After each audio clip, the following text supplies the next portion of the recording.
Assalamualaikum warahmatullahi wabarakatuh. Alhamdulillah wassalatu wassalamu ala Rasulillah thumma amma ba'd. Sahabat Tarbawi rahimakumullah, berjumpa kembali bersama kami di IKT Islamic Channel kaum awam. Kalau sebelumnya kita sudah menuntaskan pembacaan dan pembahasan singkat terkait buku berjudul Pemuda Antara Hijaz dan Amerika karya Ustadz Budi Azhari LC. Kali ini insyaallah kita kembali akan berbicara tentang pendidikan, khususnya mengenai akhlak atau adab santri. Materi ini sejatinya kami sampaikan ya terutama kepada santriwan dan santriwati Pondok Pesantren Tahfidzul Quran Ibnu Abbas Klaten sebagai materi pembuka untuk mata pelajaran akhlak. Dan terkhusus kepada santriwan dan santriwati baru yang belum mengenal Ustadz, ya, perkenalkan nama Ustadz Wulan Pintoko. Insyaallah untuk lebih kenal nanti akan Ustadz buatkan video perkenalan. Mudah-mudahan dengan itu kita semakin kenal, kemudian ketika besok kita bertatap muka ya, di kelas kita bisa lebih akrab ya, dan lebih hangat ketika kita mengadakan komunikasi. Baiklah, santriwan dan santriwati serta sahabat Tarbawi rahimakumullah, kita masuk kepada materi hari ini. Ya, namun perlu kami sampaikan sebelumnya, ketika kita bicara tentang akhlak ataupun adab, maka secara otomatis kita pun juga harus berbicara lebih dulu ya mengenai tarbiyah atau pendidikan. Dan sebagai permulaan kita sampaikan dulu pengertian dari pendidikan.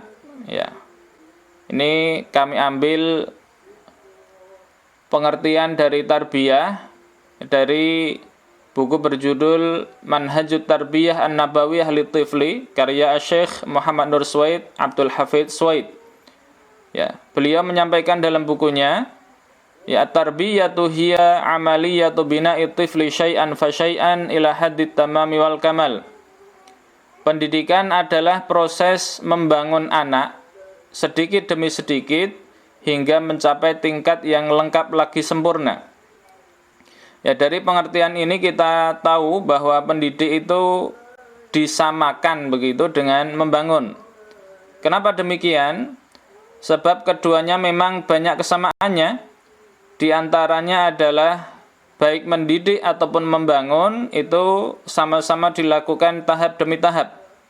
Ya, mulai dari bawah ke atas begitu. Keduanya juga menuntut adanya ketelitian, kemudian kerapian, komposisi yang pas begitu dan tepat, pengawasan yang baik serta kontrol yang konsisten. Ya, mulai dari membangun pondasi hingga memasang atap, sampai akhirnya bisa disebut sebagai bangunan yang kokoh, megah, atau bahkan indah. Anak juga ya seperti itu, dididik mulai dari awal ya tidak bisa apa-apa hingga bisa apa-apa, bahkan hebat dalam banyak hal. Mulai dari selalu dilayani hingga bisa mendidik diri sendiri ya secara mandiri, bahkan balik melayani. Ya, alhamdulillah. Bedanya di sini antara membangun dan mendidik adalah pada objeknya ya. Objek membangun itu adalah benda mati, sedangkan objek dari pendidikan itu adalah anak yang hidup tentunya. Ya, tidak hanya fisik tetapi ia juga memiliki akal dan hati. Sahabat Tarbawi rahimakumullah, ya.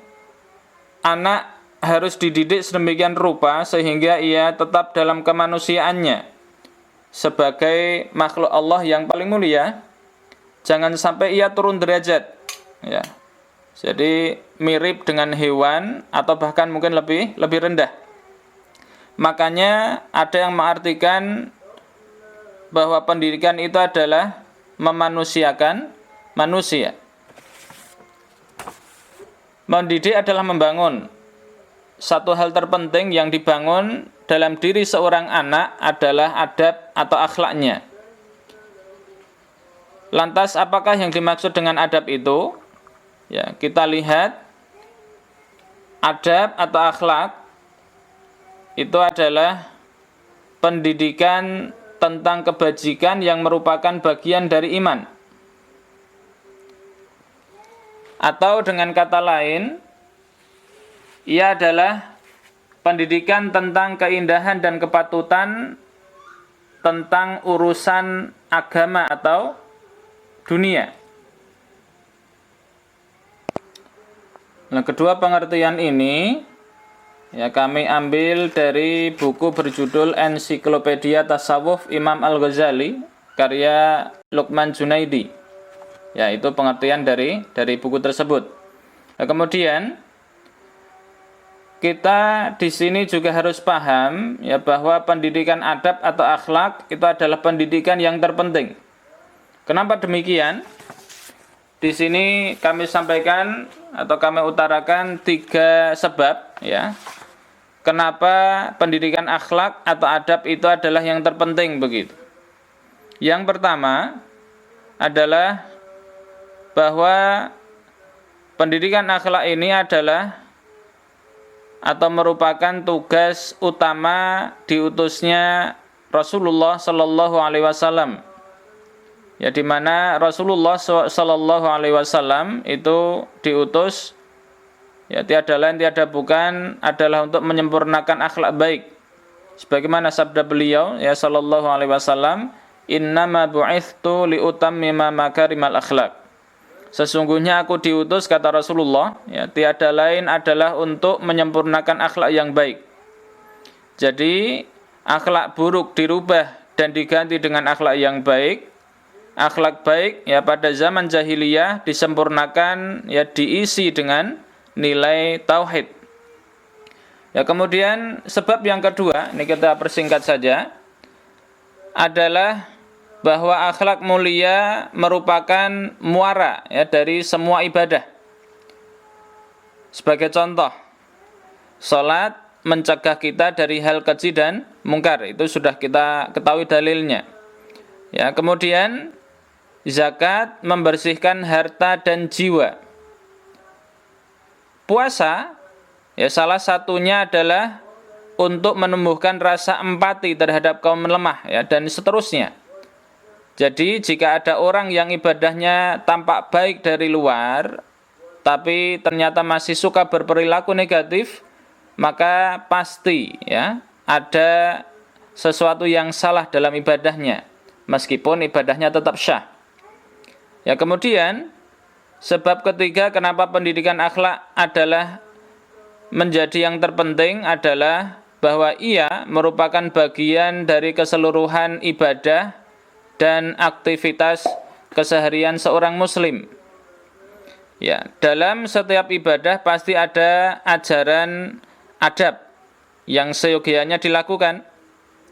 Dan ini penting, meskipun tidak menentukan syah tidaknya suatu amalan. Sebagai contoh, ya, ketika kita sholat, bagi laki-laki itu cukup baginya menutup ya mulai dari pusar sampai ke lutut. Yaitu boleh. Karena memang auratnya sebatas itu begitu.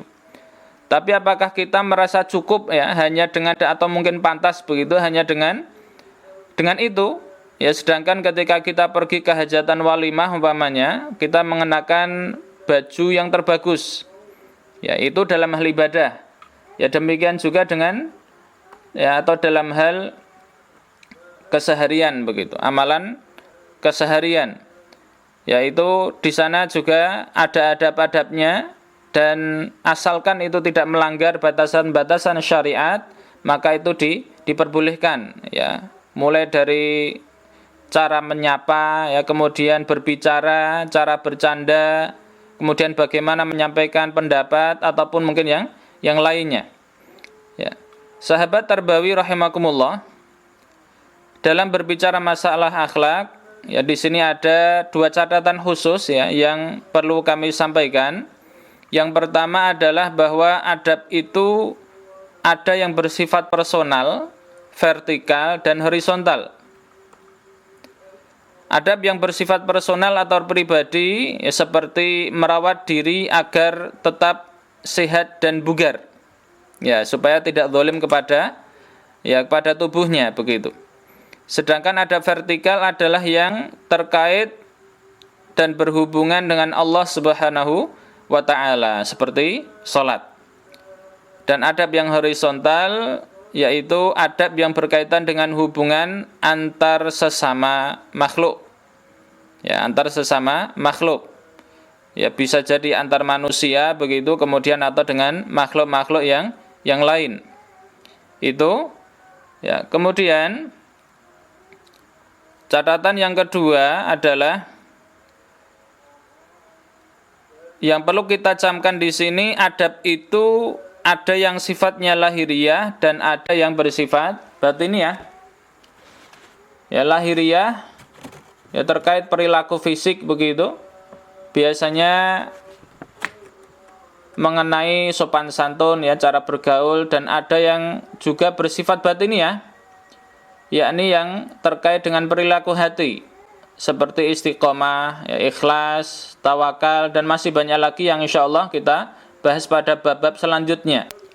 Kalau dibahasakan ya dalam bahasa kita begitu, kita selaku seorang muslim itu dituntun oleh Allah Subhanahu wa taala agar jangan sampai hanya mengutamakan lahiriahnya saja.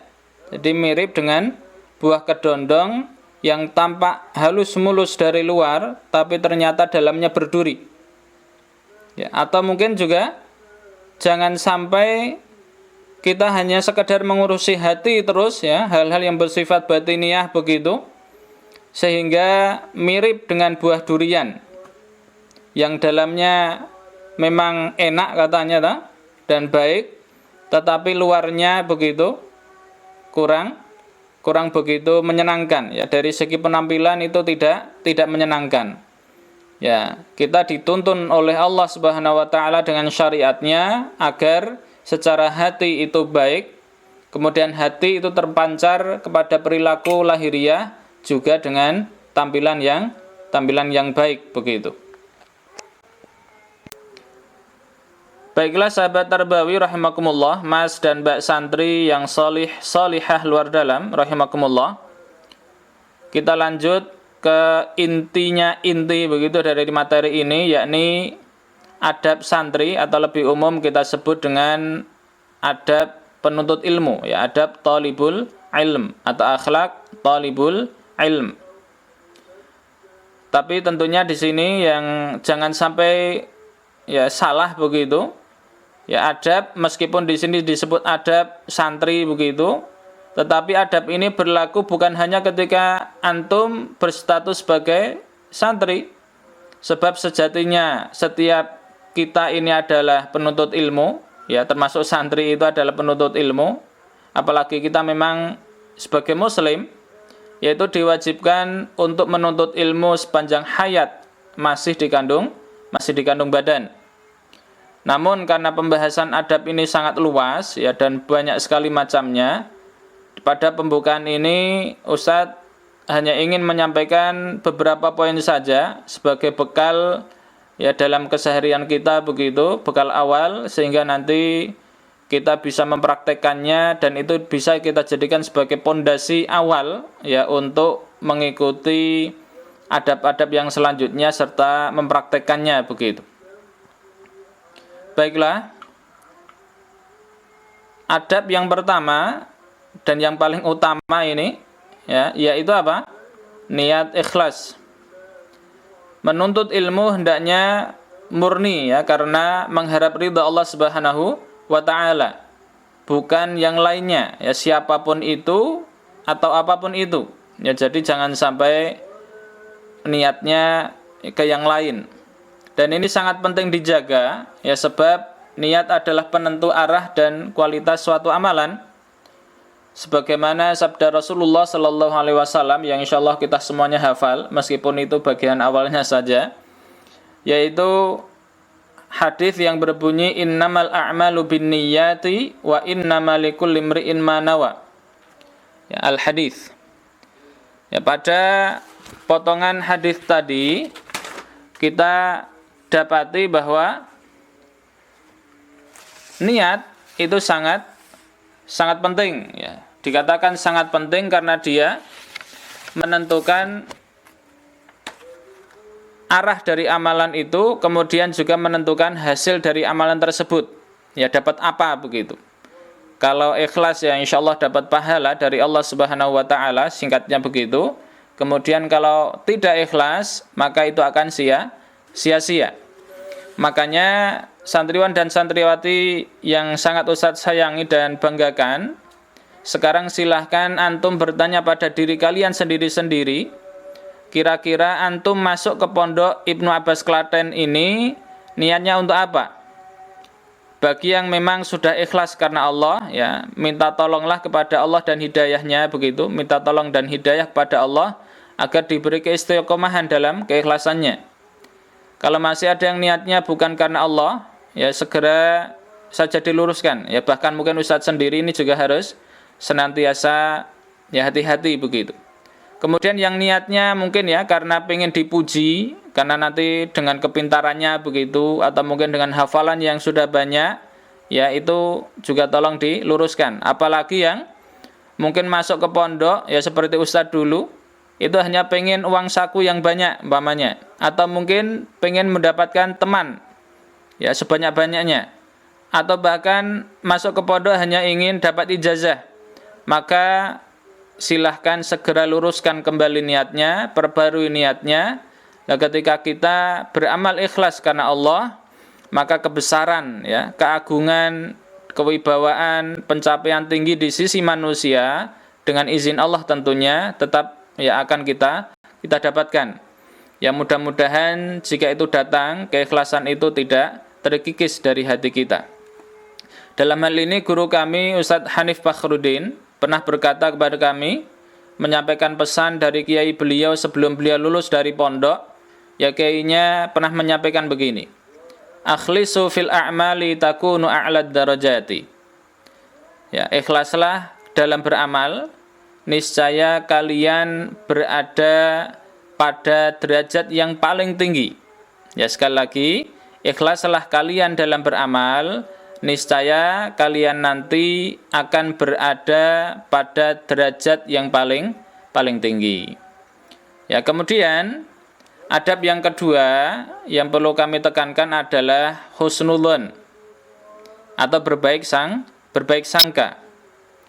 Baik sangka kepada takdir Allah apapun bentuknya, baik itu yang terjadi pada diri kita sendiri maupun yang lain. Ya apapun itu dan siapapun dia. Ya dengan berbaik sangka kita akan menjadi seorang hamba yang senantiasa siap dan ridho dalam menghadapi apapun di dunia ini. Ya siap dan ridho untuk menghadapi cobaan seberat apapun. Orang yang senantiasa berbaik sangka, hatinya akan selalu cerah ceria begitu, tak ada kebencian, tidak ada awan gelap yang menutupi dirinya.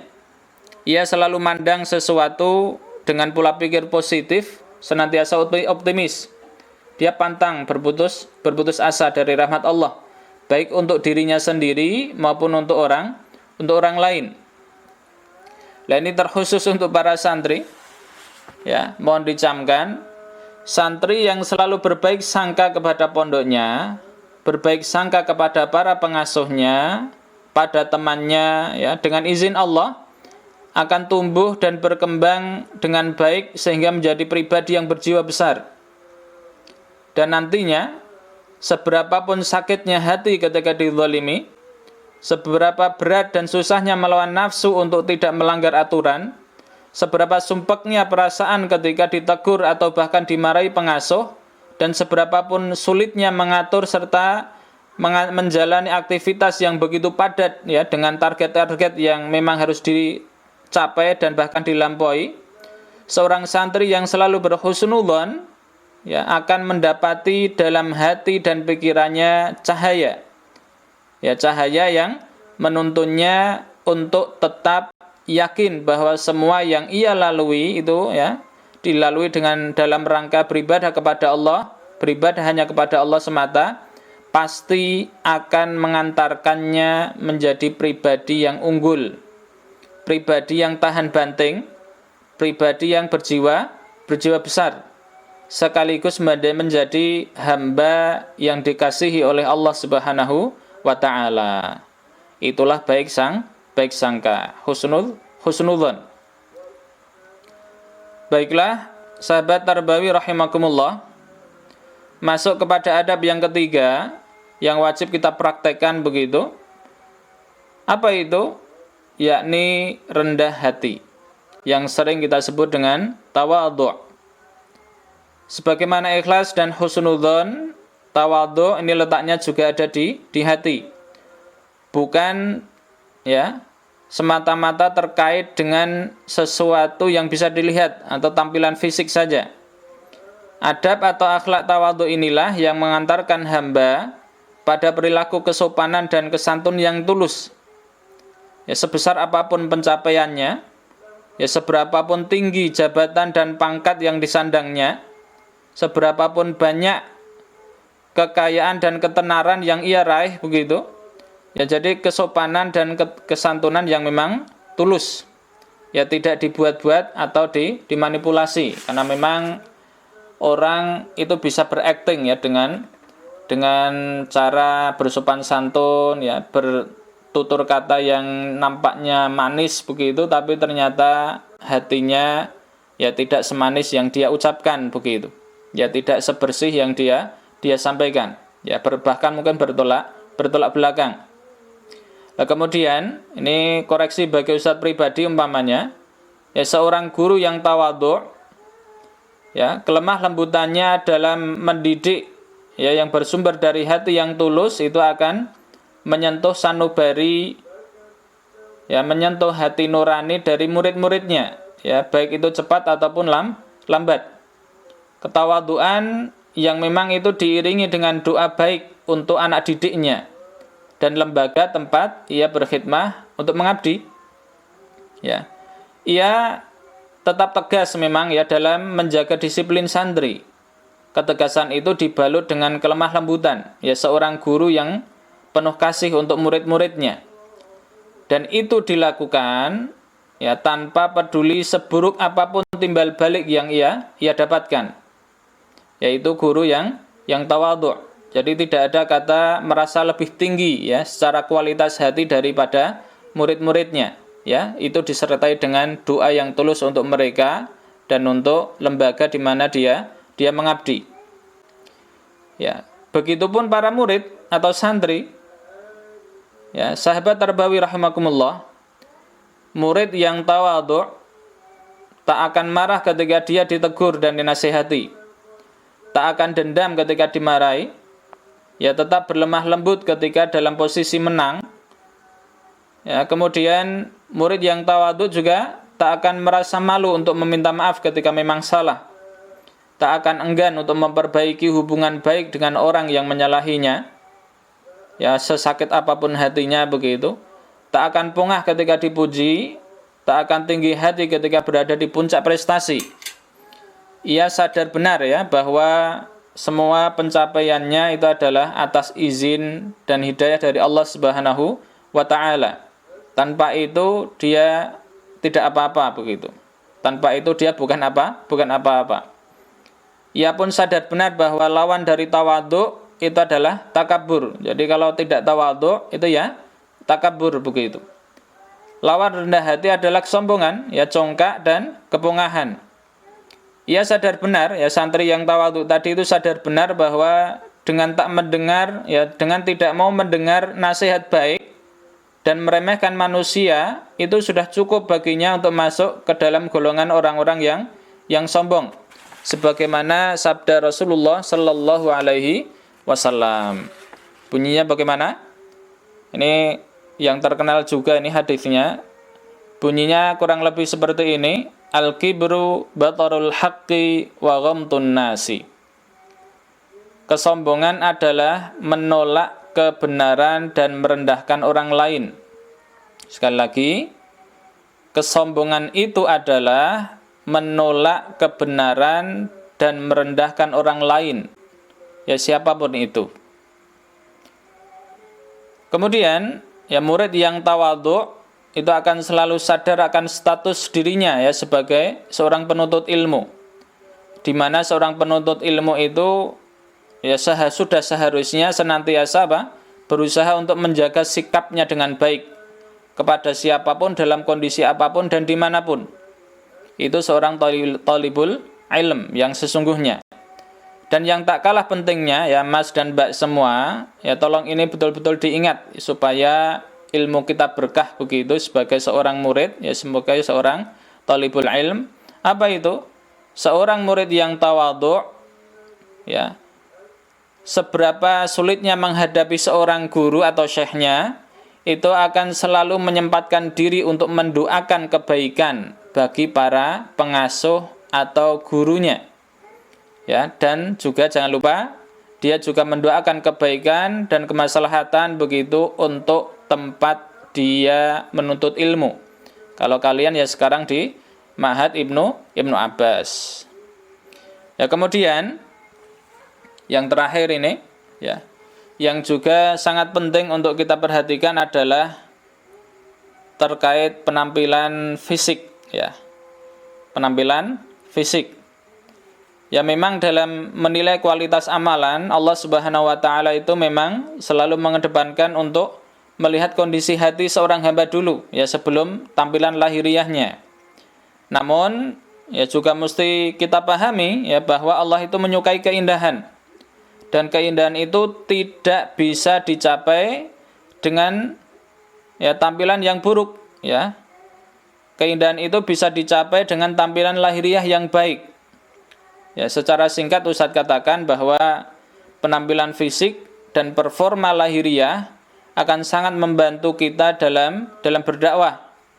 Sangat membantu kita ketika kita mengajak manusia kepada kebaikan. Meskipun bukan segala-galanya ya, tetapi penampilan fisik yang rapi, kemudian perilaku lahiriah yang baik ya, tampak baik dari luar itu sangat berarti untuk melancarkan komunikasi kita dengan al-mad'u atau orang lain yang memang kita ya ingin bergaul dengannya atau kita dakwai begitu. Sebab bagaimanapun kita sebagai manusia memang diperintahkan untuk menilai hal-hal yang sifatnya lahiriah saja. Ya sedangkan yang bersifat batiniah maka itu hanya Allah Ta'ala saja yang mengetahuinya. Kita cukup ya menilai lahiriah, kemudian husnudzon, nah itulah dia begitu. Ya kepada orang lain. Dan kita harus camkan bersama bahwa baik adab yang batiniah, nah ini penting juga ini. Ya, sekali lagi yang kita harus camkan bersama adalah bahwa baik adab yang bersifat batiniah ataupun yang lahiriah semuanya membutuhkan landasan ilmu. Sebab semuanya sudah ada batasan-batasan yang telah ditentukan dalam syariat Islam. Nah, batasan-batasan itu tidak mungkin kita dapat ya kecuali ketika kita belajar lebih dulu. Ya mungkin ya bisa jadi dengan membaca, ya yang penting terarah membacanya. Kalau ya, paling bagus jelas yang ideal adalah bersama seorang guru ya supaya bisa terarah, atau mungkin menghadiri pengajian dan seterusnya. Ya. Jadi amal itu harus diilmui, ilmu juga harus diamalkan, dan catatannya adalah diamalkan dengan ikhlas. Ya. Baik, kita sudah sampai di penghujung materi ini ya tanpa terasa. Sahabat Tarbawi rahimakumullah dan para santri yang semoga senantiasa dirahmati Allah Subhanahu wa taala. Ini sebagai penutup, aslinya ada video-video terkait dengan contoh ya atau mungkin gambar juga ya terkait contoh alternatif ya referensi terkait adab praktis lah begitu. Cuman karena satu dan lain hal ini harus kita pisahkan supaya salah satunya itu adalah tidak terlalu lama. Ya nanti tolong itu juga dilihat. Kemudian ya mudah-mudahan bisa kita laksanakan begitu, dan tentunya kita laksanakan dengan penuh ilmu. Ya kalau di dalam video itu ada yang mungkin kurang sesuai dengan syariat umpamanya, ya kami mohon maaf, dan mudah-mudahan kita dibimbing oleh Allah dengan hidayahnya untuk meniti jalan yang lurus ya. Makanya senantiasa kita berdoa ihdinas siratal mustaqim. Baiklah sahabat Tarbawi yang semoga dirahmati Allah. Ya demikianlah yang bisa kami sampaikan ya terkait akhlak atau adab santri, akhlak penuntut ilmu begitu. Yang sangat singkat ini mudah-mudahan ini bisa membuat kita tambah kuat ya pondasi keilmuan kita. Ya, mudah-mudahan ada titik-titik pemahaman yang akhirnya nanti itu bisa mengantarkan kita menjadi pribadi yang beradab baik ya di hadapan Sang Khalik Allah Subhanahu wa taala maupun di hadapan para makhluknya. Ya, sekian dari kami. Kita tutup majelis ini. Allahumma iyyaka na'budu wa iyyaka nasta'in fahdina siratal mustaqim. Subhanakallahumma bihamdik asyhadu an la ilaha illa ant astaghfiruka wa atubu ilaik. Berjumpa kembali insyaallah pada materi yang selanjutnya. Wa akhiran aqulu lakum assalamualaikum warahmatullahi wabarakatuh.